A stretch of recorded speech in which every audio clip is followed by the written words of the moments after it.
1,650. Huwag naman, ganun bro. Announcement guys, another car, another day. So meron nga palang tumawag sa aking client at sabi niya gusto niya daw makita tong 2018 Mazda Miata MX-5.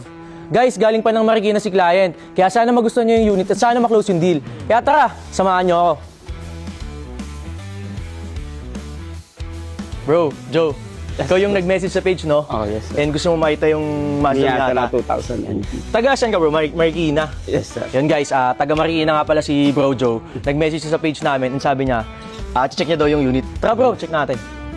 So, bale brother, this is a 2018 Mazda Miata MX-5. So, this original paint naman to brother, metallic gray siya. Wala siyang any signs na bangga or history of accident before. Makikita mo din naman sa kanya na original paint yan. Tapos bro, equipped na rin siya ng 17-inch wheels, SSR. Okay. Yan brad. And then dito naman sa sides niya, makinis yung paint niya, wala naman siyang any hairline scratches or any scratches. And also bro, na full detail lap din pala namin to, 3 steps. Also, naka full exhaust na rin tong auto na to, naka HKS exhaust na siya. So, ito naman, MX-5 badge, Sky Active Technology na yung engine niyan brother. Ale, push start na siya. Malinis pa siya, no? Talagang. Fresh pa yung interior niya.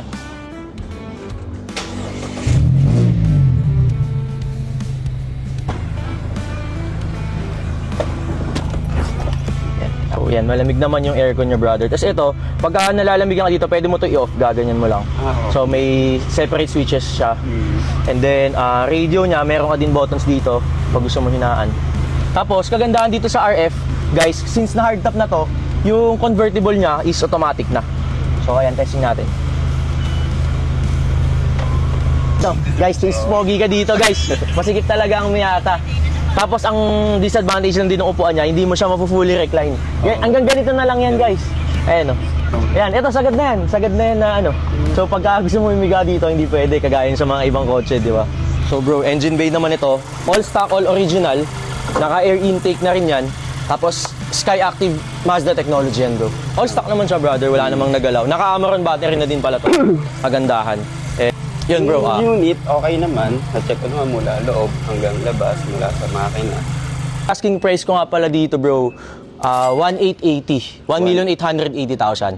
1,180,000. Go, bro. Tawaran mo, bro. Tingnan natin kung kaya ko. Check natin. Tingnan natin. Kaya ba natin to ng 1,650? 1,650. Huwag naman, ganun, bro. Presyong ano yun, no? Ayun, no? Presyong soft top. Ano, bro, stretch mo pa yung budget mo. Kahit 1,850 bro, kaya. 1,850? Wait lang, may tatawag. Sino yan? Mrs. Miss Behan? Guys, sabay pala to. Tatanong muna sa asawa. Baka kaya natin sarado ng 1.7. 1,700. Baba pa rin, boss eh. Tsaka, pagandahan naman dito. Naka-mags na yan. Tsaka naka-exhaust na yan. Wala ka nang gagawin dyan. Actually, gusto ko yung unit. Ang ganda, makinis. Usually, ganito talaga yung nakikita ko sa mga vlog mo. So, Quality talaga. Kliyente mo, hindi rin basta-basta. Baka kaya naman bro ng 1,725. Nagbutal ka pa talaga, bro. Sige, bawas pa ako. Last price. 1,750, brother. Done deal. 1,750. 1,745. Yun na kaya, bro. 1,750, sagad. 1,7... Sige, 1,750. 1,750. Done deal. Announcement, guys. These friends of F2A Cars. And I'm here with my bro, Joe. What's up, brother? To hand over the key of this 2018 Mazda Miata MX-5 hardtop that he bought from F2A Cars. Brother, here's the key of your new ride and enjoy. Si Boss Franz, okay siya kausap. Tapos, madali din. Kung may gusto kayong tawad sa unit, so kayo na lang din mag-usap siguro.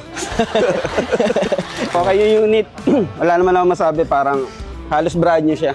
Tapos, loaded na rin ng mga basic accessories naman. Basic accessories. Once again, bro, congratulations. Thank you. F2A Cars, legit.